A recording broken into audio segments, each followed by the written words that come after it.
যশোর পৌঁছেছেন প্রধানমন্ত্রী তারেক রহমান। নানা উন্নয়ন প্রকল্পের উদ্বোধন ও ভিত্তিপ্রস্তর স্থাপন শেষে বিকেলে যোগ দেবেন জনসভায়। সংরক্ষিত আসনে এনসিপি নেত্রী মনিরা শারমিনের শূন্য পদ নিয়ে নানা সমীকরণ। আপিলে প্রার্থিতা না ফিরলে দেয়া হবে উপনির্বাচন। যদি কোনো আসন শূন্য হয়, এরকম জোটভিত্তিক অন্য কোনোভাবে আসন শূন্য হয়, সেই শূন্য আসনটা কিন্তু তখন আর ওই জোটের জন্য সংরক্ষিত থাকে না। টেকনাফের গহীনে মানব পাচারকারী চক্রের আস্তানার সন্ধান। মালয়েশিয়া নেয়ার প্রলোভন দেখিয়ে অপহরণ, মুক্তিপণ আদায় নির্যাতনের অভিযোগ। দাদারা বললো মানে বাসায় করলে এরকম বললো, এরকম বলে বাসা থেকে টাকা করছিল, আমাকে দাবি করলো মানে লাখ 2 লাখ টাকা দাবি করলো। আই ন জানি হরে কি হনে আরি মানে কি মানুষ হদ্দে মালয়েশিয়ার বড় তুই।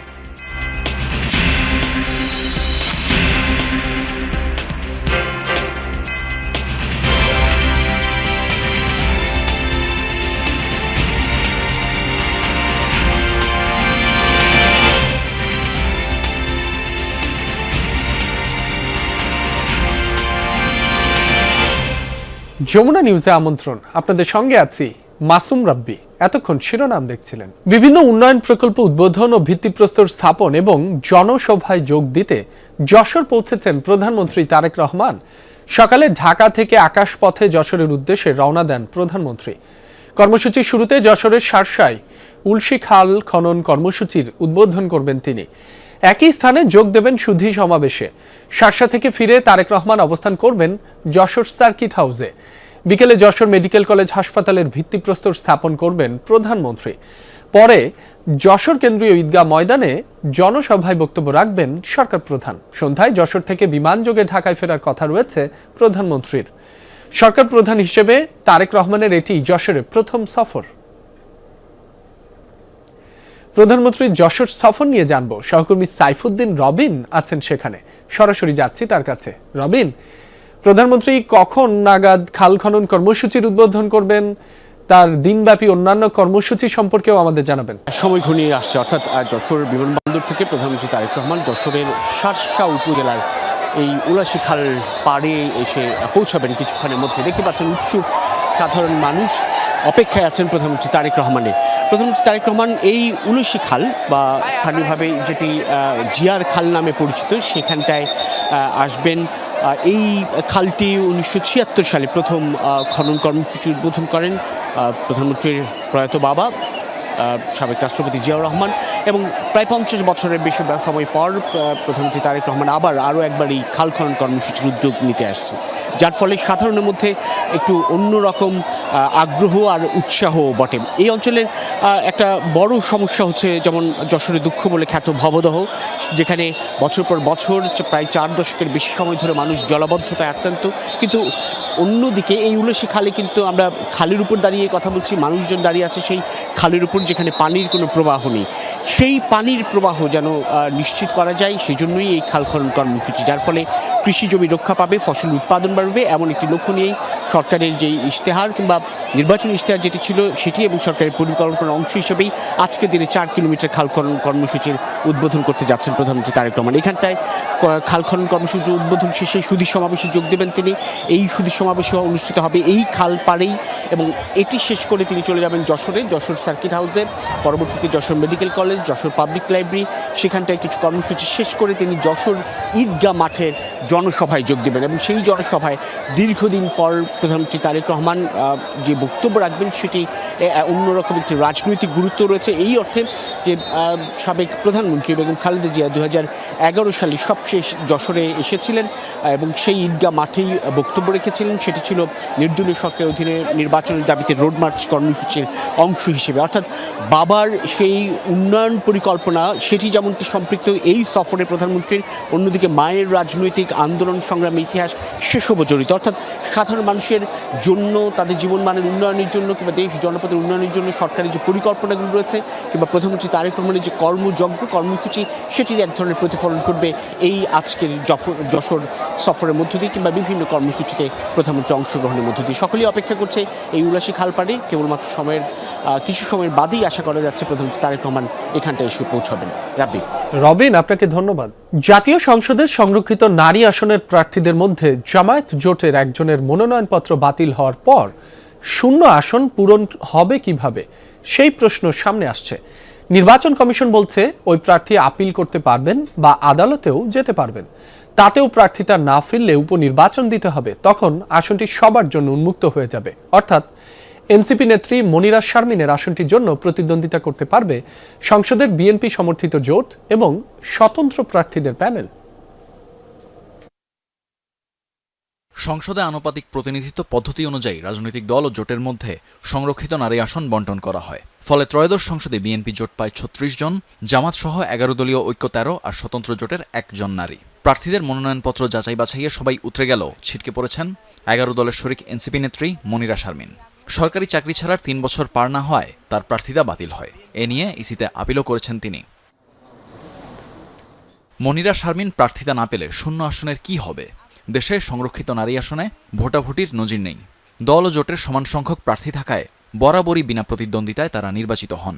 তবে আইন বলছে জোটের বরাদ্দ পাওয়া আসন শূন্য হলে উপনির্বাচন করতে হবে। সেক্ষেত্রে নির্দিষ্ট একটি জোটে সীমাবদ্ধ থাকবে না আসনটি। যদি কোনো আসন শূন্য হয়, এরকম জোট ভিত্তিক বা অন্য কোনোভাবে আসন শূন্য হয়, অর্থাৎ সেটা কোনো কারণে বাতিল হতে পারে, অন্য কোনো কারণে শূন্য হতে পারে, সেই শূন্য আসনটা কিন্তু তখন আর ওই জোটের জন্য সংরক্ষিত থাকে না। এই আইনের ৩০ ধারায় বলা আছে যে এটা তখন উন্মুক্ত হয়ে যাবে। অতীতে সংরক্ষিত নারী আসনে ভোটের প্রয়োজন না হলেও এবার পরিস্থিতি ভিন্ন হতে পারে। শূন্য আসন উন্মুক্ত হলেই নতুন তফসিল ঘোষণা করা হবে। সেক্ষেত্রে সংসদ সদস্যরা ভোট দিয়ে সংরক্ষিত আসনের সদস্য নির্বাচিত করবেন। সবার সুযোগ আছে, এখন কে এটা কন্টেস্ট করবেন বা করবেন না তো তাদের রাজনৈতিক দল বা জোটের বিষয়, কিন্তু সংঘাতের কোনো সুযোগ এখানে নেই। এটা আইন তো খুবই স্পেসিফিক যে কারা কারা কন্টেস্ট করতে পারবেন। একটা সময় যেমন জোটের মধ্যে লিমিটেড ছিল, এখন এটা একটু ওপেন হয়ে গেছে। এখন ৩০০ মাননীয় সংসদ সদস্যই ভোট দেওয়ার সুযোগ তৈরি হয়েছে। ফলে এখন প্রত্যেকটা জোট থেকেই যেহেতু ইলেকশন করার সুযোগ আছে, ইলেকশন যদি তারা চান করতে পারবেন। তবে রাজনৈতিক দল ও জোট সমঝোতায় পৌঁছলে শূন্য আসনটি যে জোট হারিয়েছে সেটি তাদেরই হতে পারে। তানভীর মৌসুম, যমুনা নিউজ, ঢাকা। টেকনাফের বাহারছড়া ও শিলখালী এলাকার গহীন পাহাড় এখন মানব পাচারকারীদের ভয়াবহ আস্তানা। মালয়েশিয়া নেয়ার প্রলোভন দেখিয়ে রোহিঙ্গা ও স্থানীয়দের অপহরণ করে জিম্মি রাখা হচ্ছে। নির্যাতন চালিয়ে আদায় করা হচ্ছে মুক্তিপণ। অভিযানে ভুক্তভোগীদের উদ্ধারের পাশাপাশি পাচারকারীদের আটকের কথা জানিয়েছে কোস্টগার্ড। অবশ্য কঠোর নজরদারির মধ্যেও থেমে নেই এই সংঘবদ্ধ চক্র। রানা হুসাইনের তোলা ছবিতে টেকনাফের গহীন পাহাড়ের পরিস্থিতি নিয়ে রাব্বি সিদ্দিকীর বিশেষ প্রতিবেদন। টেকনাফের এসব পাহাড়ে আস্তানা গাড়ে মানব পাচারকারীরা। মালয়েশিয়াতে পাঠাবে বলে এসব ভুক্তভোগীকে জড়ো করা হয়। কক্সবাজারের টেকনাফে গহীন পাহাড় এখন মানব পাচারকারীদের নতুন আস্তানা।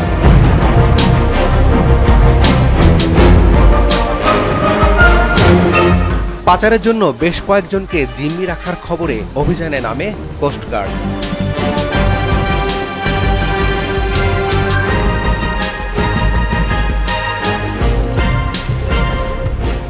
এসব পাহাড়ে মালয়েশিয়ায় পাচারের উদ্দেশ্যে রোহিঙ্গাদের আটকে রাখার ঘটনা সামনে এসেছে একাধিকবার।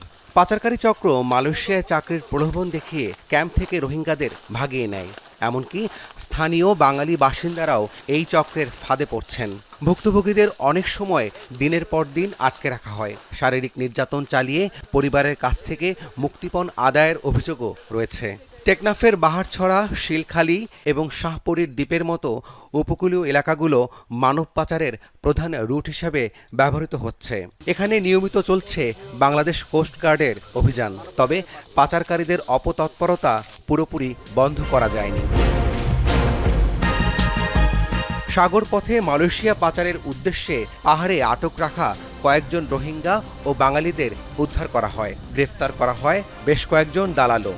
তারা শোনালো মানুষকে ফাঁদে ফেলার গল্প। এ পর্যন্ত কতজন বোটে তুলে দিচ্ছেন? 32 জন। 20-30 জন। পার ম্যান কত টাকা পান? পারে ভাই একজন 30,000 40,000 টাকা করে ভাই। 30,000-40,000 করে পান। আপনার সাথে এরকম আর কতজন আছে এই দালাল চক্রের কতজন আছে 10-12 জন। উদ্ধার হওয়া ভুক্তভোগীরা জানালেন মালয়েশিয়া পাঠানোর কথা বলে তাদের 2 দিন আটকে রাখা হয়েছিল। দুটি করলে যে লাভালাইতে ডালালি নেই মানুষই নেই মেলেছিয়া ওয়াচিয়া তিরিচিয়া বাতা নদে কিছু নদে এ দূরের মধ্যে পড়ে থাকি।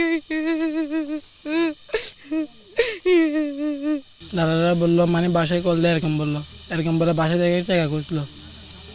কত টাকা দাবি করলো? আমাকে দাবি করলো মানে $1,00,000 টাকা দাবি করলো।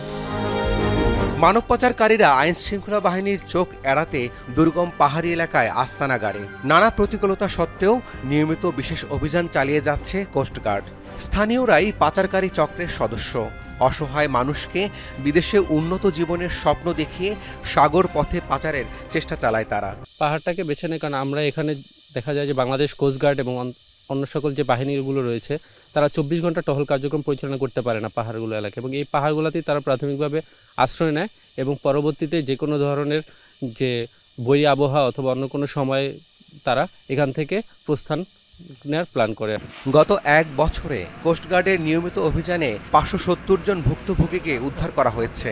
মানব পাচারকারী আটক হয়েছে 48 জন। টেকনাফের নূর হোসেন, রাকিব হোসেনের মতো অনেকেই বাড়ি ছেড়েছিলেন মালয়েশিয়ায় রঙিন জীবনের আশায়।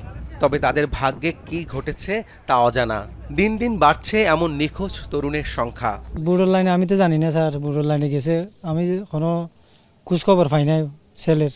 আই না জানি খড়গে হইনে আরি মানে কি মানুষ হদ্দে মালয়েশিয়ার বড় তুলছে আজ হইনে আরি।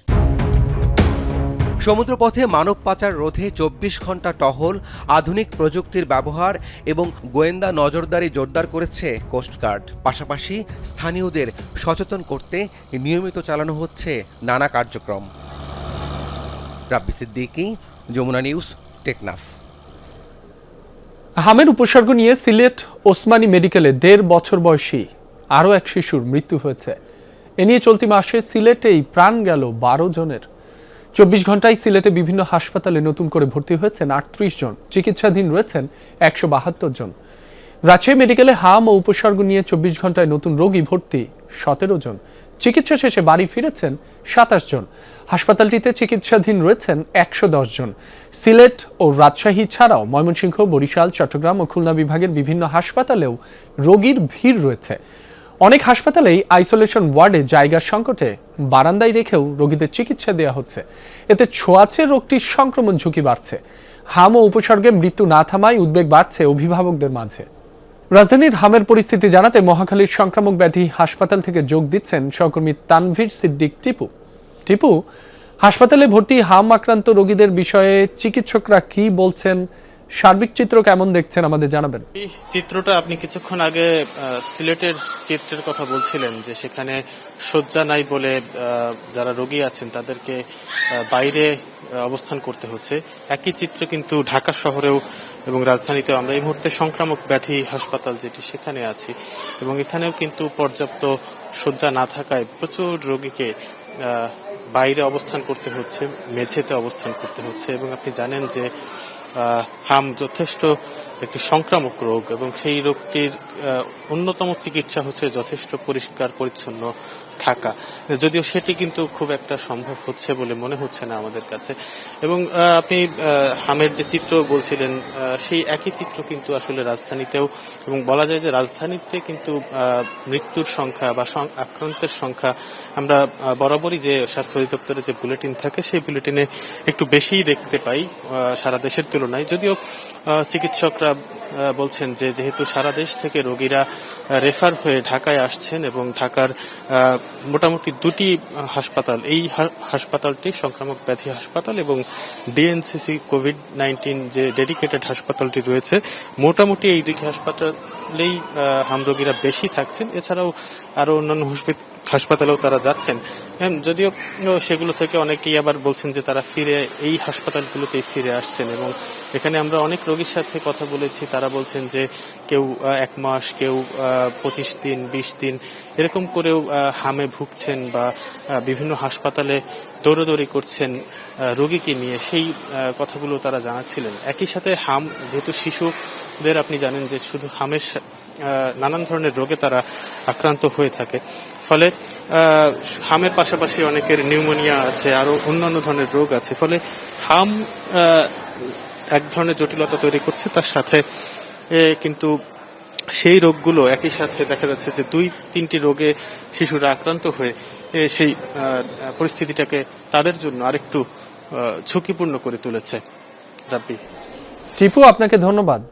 জ্বালানি তেলের লাইনে ভোগান্তি পুরোপুরি না কমলেও রাজধানীতে মিলছে কিছুটা স্বস্তির ইঙ্গিত। অন্যান্য দিনের তুলনায় বিভিন্ন ফিলিং স্টেশনে দীর্ঘ লাইনের চাপ অনেকটাই কম আজ। আগের মতো ঘন্টার পর ঘন্টা দাঁড়িয়ে থেকে জ্বালানি নিতে হচ্ছে না গ্রাহকদের। তেল নিতে আসা গ্রাহকরা বলছেন, আগে যেখানে দীর্ঘ সময় লাইনে অপেক্ষা করতে হতো, এখন সেখানে 20 থেকে 30 মিনিটের মধ্যেই তেল পাওয়া যাচ্ছে। এতে স্বস্তি ফিরতে শুরু করেছে সাধারণ মানুষের মধ্যে। বিশেষ করে মোটরসাইকেল, প্রাইভেট কার, বাস ও পণ্যবাহী যানবাহনের চালকরা বলছেন, আগের তুলনায় পরিস্থিতি এখন অনেক স্বাভাবিক। কর্মঘণ্টা নষ্ট না করে দ্রুত তেল নিতে পারায় সন্তুষ্ট তারা। অন্যদিকে পাম্প কর্মকর্তারা জানান, গত 19 এপ্রিল জ্বালানি তেলের দাম এক দফা বৃদ্ধির পর থেকেই দীর্ঘ লাইন অনেকাংশে কমে গেছে। এখন সবাই স্বাভাবিক নিয়মে তেল নিচ্ছেন এবং পাম্পগুলোতেও নিয়মিত সরবরাহ চলছে। সরবরাহ স্বাভাবিক থাকায় গ্রাহক চাপও কমে এসেছে। অবস্থা তো ভালো, সিরিয়াল নাই। আগের যেরকম সিরিয়াল ছিল সেরকম এখন আর সিরিয়াল নাই। আগে থেকে তো চাপ একবারে স্বাভাবিক হয়ে গেছে। মোটামুটি 20-25 মিনিট সময় তেল নিয়ে নিচ্ছি। এখানে যেটা করা হয়েছে, এখানে আপনার ফুয়েল পাস লাগে, যার কারণে এখানে আপনার ভিড় একটু কম, কিন্তু অন্যান্য পাম্পগুলোতে দীর্ঘ সময় দাঁড়িয়ে থাকতে হয়। মোহাম্মদপুরের নবীনগর হাউজিংয়ে পারিবারিক কলহের জেরে এক নারীকে হত্যার অভিযোগ উঠেছে। রোববার রাতে মুন্নি নামের সেই নারীর মরদেহ উদ্ধার করে পুলিশ। জানা যায়, মুন্নির স্বামী রিকশা চালক কাজল গলা টিপে তাকে হত্যা করেছে। 500 টাকা নিয়ে কথা কাটাকাটির এক পর্যায়ে মুন্নির গলা চেপে ধরে তার স্বামী। এক পর্যায়ে মুন্নির মৃত্যু হয়। তবে তার ছেলে বলছে, বাবার সাথে ঝগড়া করে আত্মহত্যা করেছে তার মা। এই ঘটনার পর থেকেই মুন্নির স্বামী কাজল পলাতক। পুলিশ বলছে, কাজলকে ধরতে কাজ চলছে। এটি হত্যা নাকি আত্মহত্যা সেটা বলা যাবে তদন্ত শেষে। আমরা যেটা জানতে পারি যে ওখানে যে ডেড বডিটা আছে সেটা হাজব্যান্ড ও ওয়াইফের সাথে, মানে হাজব্যান্ড তালা দিয়ে চলে গেছে। পরবর্তীতে এলাকার লোকজন ওখানে ডেড বডিটা পেয়ে আমাদেরকে খবর দেয়। ওখানে আমরা যাই, যে আইনগত প্রক্রিয়ার আসলে সুরতল করে আমরা সুরতল করেছি। এখন এইটা লাশের যেখানে গলার মধ্যে একটা দাগ আছে, এখন এটা কি হত্যা না আত্মহত্যা, এটা আমরা পোস্টমর্টম করলে আমরা বুঝতে পারবো। চট্টগ্রামে একই রাতে রাউজানে বিএনপি কর্মী ও সাতকানিয়ায় জামায়াত কর্মী খুনের ঘটনা ঘটেছে। রোববার রাতে রাউজানের কদলপুরে দুর্বৃত্তের গুলিতে বিএনপি কর্মী নাসির প্রকাশ মধু নাসির গুলিবিদ্ধ হয়। উদ্ধার করে প্রথমে উপজেলা স্বাস্থ্য কমপ্লেক্সে ও চট্টগ্রাম মেডিকেল কলেজ হাসপাতালে পাঠালে কর্তব্যরত চিকিৎসক তাকে মৃত ঘোষণা করেন। নিহত নাসিরের বিরুদ্ধেও থানায় 6টি মামলা রয়েছে। কি কারণে এই হত্যাকাণ্ড তা জানতে ও জড়িতদের ধরতে পুলিশ কাজ করছে বলে জানিয়েছে রাউজান থানার ভারপ্রাপ্ত কর্মকর্তা। এছাড়া একই সময় সাতকানিয়া রাস্তার মাথায় এলাকায় দুর্বৃত্তের হামলায় নিহত হন শাহাদাত হোসেন নামে এক জামায়াত কর্মী। স্বজনরা জানান, রাতে নিজ দোকানের সামনে বসেছিলেন শাহাদাত। এ সময় স্থানীয় কয়েকজন হাতুড়ি দিয়ে পিটিয়ে তাকে আহত করে। পরে উদ্ধার করে হাসপাতালে নিলে চিকিৎসকরা মৃত ঘোষণা করেন। পূর্ব শত্রুতার জেরে এমন ঘটনা দাবি স্বজনদের। জামালপুরের মেলান্দহে বৈশাখী ঝড়ে বসত বাড়ির উপর গাছ পড়ে মা ও 2 মেয়ে নিহত হয়েছেন। ভোরে উপজেলার নয়নগরের দাগি এলাকায় এ ঘটনা ঘটে। নিহতরা হলেন দাগি এলাকার মৃত গনি মণ্ডলের স্ত্রী খুকি বেগম ও 2 মেয়ে ফরিদা আক্তার ও ফতে আক্তার। স্থানীয় বাসিন্দা ও ফায়ার সার্ভিস জানায়, গত রাতে নিজ ঘরে ঘুমিয়েছিল মা ও 2 মেয়ে। হঠাৎ ঘরের পাশে থাকা গাছ ঝড়ের কবলে ঘরটির ওপর পড়লে চাপা পড়ে তারা। এতে ঘটনাস্থলেই নিহত হয় মা ও 2 মেয়ে। পরে সকালে স্থানীয়রা তাদের মরদেহ উদ্ধার করে। গাছটা আনুমানিক 3টার দিকে গাছটা তো পড়ে গেছে। আমরা তো রাতের বেলা দেখতে পারি না। যখন সকালবেলা ঝড় বৃষ্টির পূর্বাভাস যখন কমে গেছে, তখন আমরা এই জায়গায় আসছি। আসার পরে সকালবেলা দেখি যে এই অবস্থা। আমি মানুষজনের জন্য বললেন চিকিৎসা ভাই মনে করলেন, আমরা বললেন ডাক দিলাম। ডাক দেওয়া পরে মনে করলেন কেউ মনে করলেন ঘুরে মনে করলেন দেখতেছে না। পরে আমি ঘুরে এক সিবার দেয়া যাই 2 জন মনে করলেন 3 জন মনে করলে এক কারে মনে করলেন চাপা দেয়া মনে করলেন পয়সা আছে। মাদক পাচারের সাথে জড়িত সন্দেহে একটি নৌযানে হামলা চালিয়েছে মার্কিন সামরিক বাহিনী। এ হামলায় 3 জন নিহত হয়েছেন। বিবৃতিতে জানানো হয়, প্রশান্ত মহাসাগরের পূর্বাঞ্চলে এই অভিযান চালানো হয়। মার্কিন বাহিনীর দাবি, যুক্তরাষ্ট্রে পাচারের উদ্দেশ্যে এসব মাদক নেওয়া হচ্ছিল। অভিযানে নিহতদের সন্ত্রাসী হিসেবে আখ্যা দেওয়া হয়। নৌযানটির সুনির্দিষ্ট অবস্থান, নিহতদের পরিচয় বা ব্যবহৃত নৌযানের ধরন সম্পর্কে বিস্তারিত তথ্য প্রকাশ করা হয়নি। দীর্ঘদিন ধরেই প্রশান্ত মহাসাগরীয় এলাকায় মাদক বিরোধী অভিযান চালিয়ে আসছে যুক্তরাষ্ট্র। গেল বছরের সেপ্টেম্বর থেকে এই অভিযানে 186 জনের প্রাণ গেছে। প্লাস্টিক কারখানার রাসায়নিক আর কঠিন বর্জ্যে বিষাক্ত রাজধানীর কাটাসুর খাল পাট দখল করে গড়ে উঠেছে বেশ কয়েকটি কারখানা। সরাসরি খালে ফেলা হয় এসব কারখানার বর্জ্য। এর ফলে খালটিতে প্রাণের অস্তিত্ব পড়েছে সংকটে। যাদের এটি দেখার কথা, সেই পরিবেশ অধিদপ্তর আর উত্তর সিটি কর্পোরেশন দেখাচ্ছে নানা অজুহাত। শাকিল হাসানের রিপোর্ট, ছবি SRS আলীর। একসময় এই খালে ছিল পানি প্রবাহ। বুড়িগঙ্গা থেকে বসিলা এলাকায় 1.5 কিলোমিটার প্রবাহিত হয়েছে কাটাসুর খাল। পুরনো দিনের স্মৃতি স্থানীয়দের এখনো তরতাজা। ছোটবেলা থেকে নৌকা চলছে, সবসময় আমরা যাতায়াত করছি মোহাম্মদপুর থেকে বসিলা। 1000 ফুটা বোট চালাচ্ছেন হেন্দা, এই মাহমুদুর গেতাম মাহমুদুর হেন্দা আমি যাত্রী নিয়ে আইতাম যেতাম। হয়তো কিছুই না, সব ময়লাতে বইরা আলাদা। সুখ স্মৃতির বিপরীতে অন্ধকার। খালটি এখন থুকছে অস্তিত্ব সংকটে। পাড় ঘেঁষে গড়ে উঠেছে কারখানা। ভেতরে দেখা যায় মেশিনে প্লাস্টিক ভাঙা হচ্ছে, আরেকটি জায়গায় সেসব প্রক্রিয়াজাত করা হচ্ছে। সেখান থেকে রংযুক্ত রাসায়নিক ড্রেনের মাধ্যমে সরাসরি ফেলা হচ্ছে খালে। পানি তো খালে যাইতেছে। খালে কেন ফেলতেছেন? ওই মেশিনের পানি, তো মেশিনের গরম পানি, এটা পানি ফেলার লেগে জায়গা তো নাই, এই জন্য অনেক যায়। প্লাস্টিকে কোনো কেমিক্যাল নাই? না না, এটার মধ্যে কোনো কেমিক্যাল নাই। কারখানার ফেলা কঠিন বর্জ্যে ভরাট হচ্ছে খাল, নষ্ট হচ্ছে মাটি, আর রাসায়নিকের কারণে মাছ ও অন্যান্য জলজ প্রাণী বাঁচতে পারছে না। স্থানীয়দের আপত্তির পরও প্রকাশ্যে চলছে কারখানাটি। ক্ষতি হচ্ছে অনেক, মানে এতটাই ক্ষতি, তাকে বারবার বলাতেও সে এখান থেকেই করছে না, সরাচ্ছে না। গুড়া মোড়া যা আছে, আবিজাবি ময়লা সব আইতাছে। বাসায় থাকতে পারে না গন্ধের জন্য, এই কেমিক্যালের প্রচণ্ড গন্ধ হয়। খালপাড়ে স্থাপিত প্লাস্টিক কারখানার পেছনে আছে প্রভাবশালীদের সমর্থন, তাই নেওয়া হচ্ছে না কোনো ব্যবস্থা। শুধু অবৈধ দখল নয়, কাটাসুর খালের গলার কাটা হয়ে দাঁড়িয়েছে পার ঘেঁষে অবৈধভাবে গড়ে ওঠা প্লাস্টিক ফ্যাক্টরিগুলো। এসব কারখানার বর্জ্য এবং দূষিত কেমিক্যালযুক্ত পানি খালের পানিকে দূষণ করছে, পাশাপাশি জনস্বাস্থ্যের প্রতি তৈরি করছে প্রচণ্ড ঝুঁকি। কাটাসুর খালটি দেখভাল করার দায়িত্ব ঢাকা উত্তর সিটি কর্পোরেশনের। প্লাস্টিক কারখানাগুলোর দখল দূষণ সম্পর্কে জানে না সংস্থাটি। তবে এখন কারখানাগুলোর বিরুদ্ধে ব্যবস্থা নেওয়ার কথা জানান প্রশাসক। যারা ভাঙারি দোকান টোকান করে, তারা ওই বোতল টোতলগুলি এখানে পাশে এনে রেখে সেখান থেকে আবার বস্তায় ভরে তারা আবার বিভিন্ন জায়গায় রিসাইকেলের জন্য বিক্রি করে কিংবা ব্যবহার করে। তো আমি আপনার মাধ্যমে যেহেতু জানতে পেরেছি, এটা কি অবস্থাতে ভালো করে জেনে একটা ব্যবস্থা নিতে হবে। সরকারি নথিতে খালটির প্রস্থ 10 থেকে 15 মিটার, তবে কোথাও কোথাও এর প্রস্থ নেমে এসেছে 5-6 মিটারে। খালটির পাড় দখল করে গড়ে উঠেছে সুউচ্চ ভবন। অবৈধ দখলমুক্ত না করে খনন করা হলে সুফল মিলবে না বলে মনে করছেন স্থানীয়রা। এই এলাকার বাসী উদ্যোগ নিতে হবে, জানিয়ে ময়লা না ফালাইতে পারে। যে ফালাবে তার জরিমানা হবে। কাটাসুর খালটি মোহাম্মদী হাউজিং হয়ে রামচন্দ্রপুর খালে গিয়ে পড়েছে। এই এলাকার জলাবদ্ধতা নিরসনে খালটি দ্রুত সংস্কারের দাবি স্থানীয়দের। শাকিল হাসান, যমুনা নিউজ, ঢাকা। দর্শক, এই ছিল যমুনা নিউজে